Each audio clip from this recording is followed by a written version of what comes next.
And I was literally in line, but I had on sweatpants and a t-shirt. I didn't have my glasses on because I just felt the gym with my son. Yeah. And I had some of my very own students just like look at me. It's like, he's like, oh my God, it's Dr. Joe.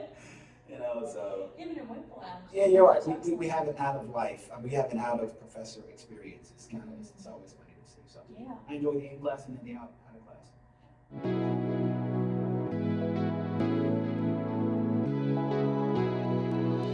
I'm here with Dr. Jones today, the Assistant Professor of Education. And he was kind enough to set aside some of his time and share a little bit of his story here at Cedarville and how he got here. So to start with, our first question was, how did God lead you to Cedarville? That's a great question. Thanks for having me join you all today. The Lord led me to Cedarville. I met Dr. White some years ago at a conference through a mutual friend, Dr. Dan DeWitt, who is no longer working here with us. I know he stinks. That's for the record. You can say that pass again. that on. Just pass that on. Include him in whatever social media platform you share this on. He can I'll do tag that. him. Please tag him, and I'll text him. You tag him, and I'll text him. Let him know it's coming. Yeah, we were all. I met him at a conference. I know I did some years ago, and what struck me about him is his humility as a leader. Right. So you see, Dr. White. I've been by many presidents, having worked alongside them and been in several universities. And what struck me was, man, this dude is the president of Cedarville University, and he's wearing jeans, a t-shirt on, and he's hanging out. I'm like, I think I like him, right? He didn't offer me a job on the spot by any means, but I think that's how I met him through Dr. Dan DeWitt.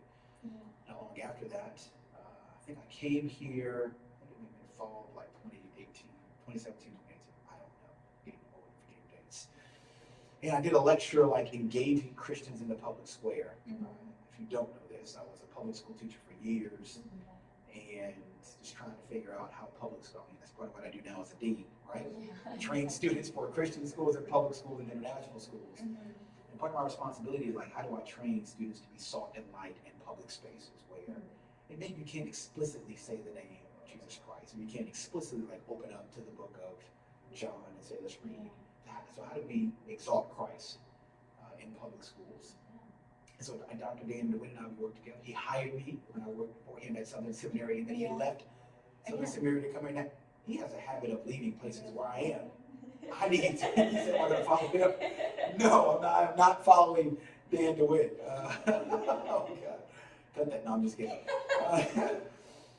So he introduced us, and then he had me come here and I lectured there. I think it was myself and Dr. Bennett and I think Dr. Walter Strickland was here. Dr. Strickland is a Cedarville grad. I think he's now at Southeastern University. And so we were all sitting on a panel, just kind of working through how we do these, how we flesh out life in the public square. I think the ambassador, Deuce, may have been here at that point too. And so we had a great time, a fellowship, and I think that event went well. And then I received an invitation to preach chapel here in 2018, I believe. And then I was here a little bit, and I was like, hey, I really love this place. And that's how the Lord led me through running into Dr. White and Dr. DeWitt together in a hotel in Nashville to be coming here doing a lecture and some other things. And now I'm here. That's God's hand of leading you. Every single time I ask someone that question, I always get such a different answer. Yeah. I love asking it. Yeah. Because it's so neat to see that. That's my story. Had I not been in the hotel lobby at that moment, and I'm not even a hotel lobby hanger outer. It's not what I do. Right? It's like A to B, right? Like go from here and get to where I need to be. So I probably wasn't even hanging out. I just come out. So there you go. Lord used that. Just like that. That's great to see. Yeah. So then what does your role at Cedarville look like now as the Dean of Education? Yeah, so a part of it is administrative. I do a lot of administrative work and then teaching. So the administrative work goes from, I'll just say some things I think I've done today. Looking at budget, approving the courses that we're going to have for summer and fall next year. Responding to a couple of potential adjunct professors and their desire to come here and work. Emailed some students, prospective students, coming here, looked at admissions numbers and areas where we need to improve on recruitment and retention. And so had several meetings with some staff members today. Did a professional development with Dr. Ferguson. So that's just Like all those are all those non-teaching things. Approve some courses for students to take for transit and medicine students into our program who are transferring into the School of Education. So, That's cool. yeah, so those are Yeah. like some of the nuts and bolts of some of the administrative things. And then I teach classes as well too. Do you enjoy that administrative side of it? I love the balance. Yes, I do. Yeah, I like it. That's really neat. Yeah. That would be a lot of fun. Yeah. So then, what has been your favorite part about like classroom interactions with students, either in or out? Yeah, well, I can separate them. That's okay. Okay. So I've had some in and out. So I think in class experiences, just hearing the student's story, seeing the light come on, because I teach students who want to be teachers. And so when they go out to do field experience and they're serving in the hands and feet of Christ in these settings, for them to come back and say, hey, yes, I am affirmed in doing this. I'm excited about this, and this is what I want to do. Like, that's one of the most exciting moments. It's just like, yeah, I remember those aha moments in my own life of leaving a first grade classroom as a freshman or sophomore in college and saying, I'm going to do this for the rest of my life. Yeah. And so I love seeing that.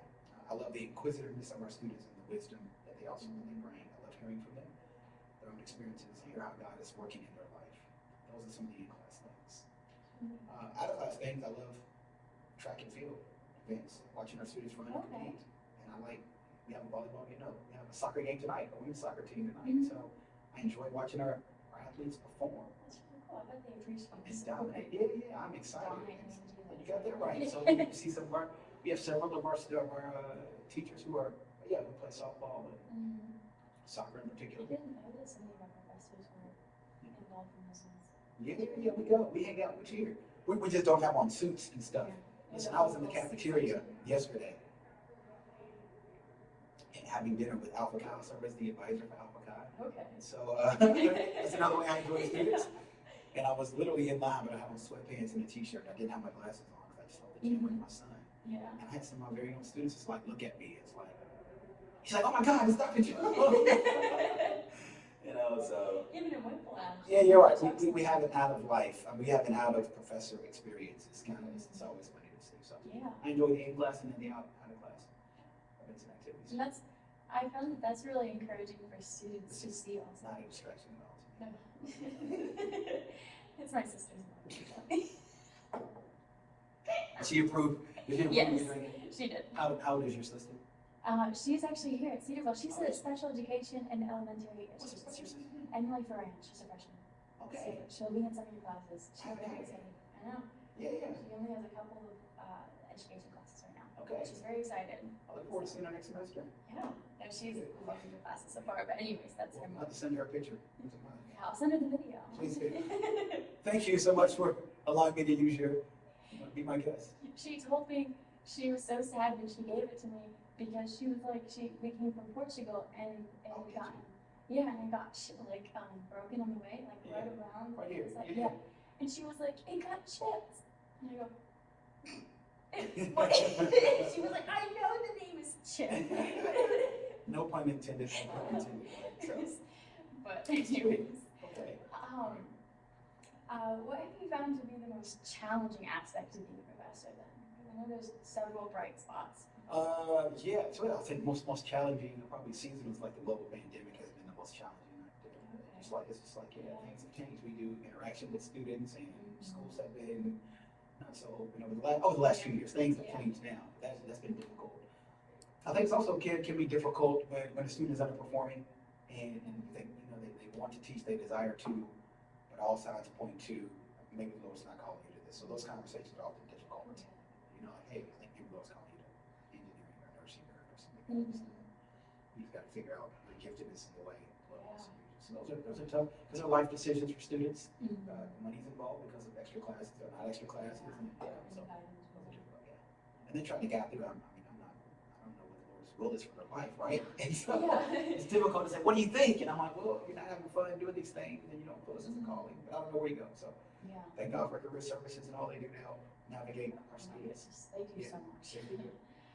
Go to career services. That's another Please, plug for them. you're right. If you need help, they can help you get a job. They can help you go to the code, do all those things, and take full advantage of all the resources you're seeing. They're there for a reason.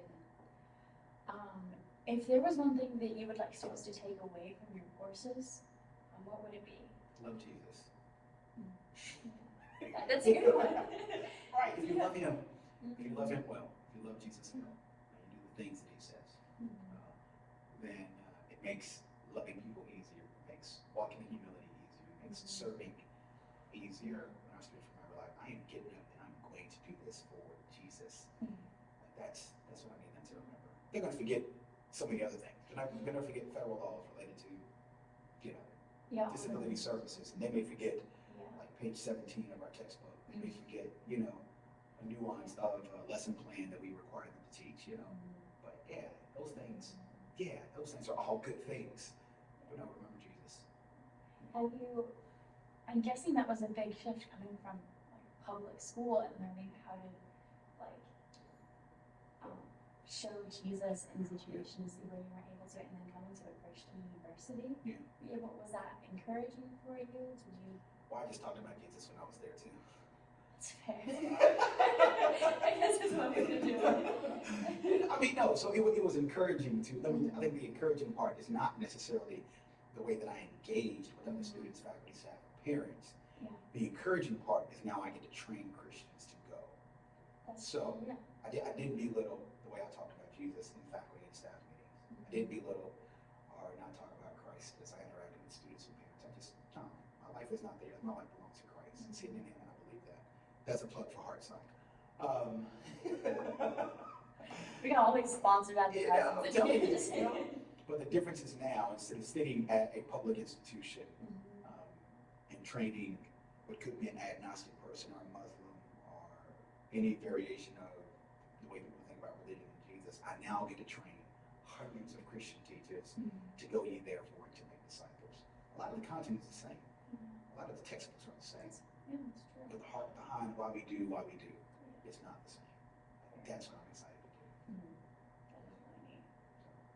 My mom transferred here as well 20 years ago when she came to university, and she was in a state school, and so she came to Cedarville, and she had her first, it was a regular nursing class that she had, and the professor at the end of the class asked if there was anything he could pray for from the students, and my mom sat in the back of the class and cried.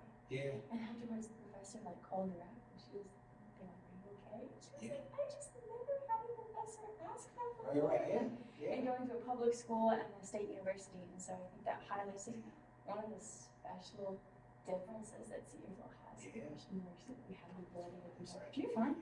You're good. So we'll talk about it. And I hope to change that. I hope that because our Christian teachers are going to public spaces, they will have Christian teachers that will accept prayer concerns of their students. Yeah, that's a huge need, especially in the different school systems right now. Yeah. Yes. So then my final question to you, since I know you wrap it up, so you can get on to all the administrative. I get to have class in about 17 minutes. All right. Well, the last question is there? Oh, I did have another one. A classroom pet peeve.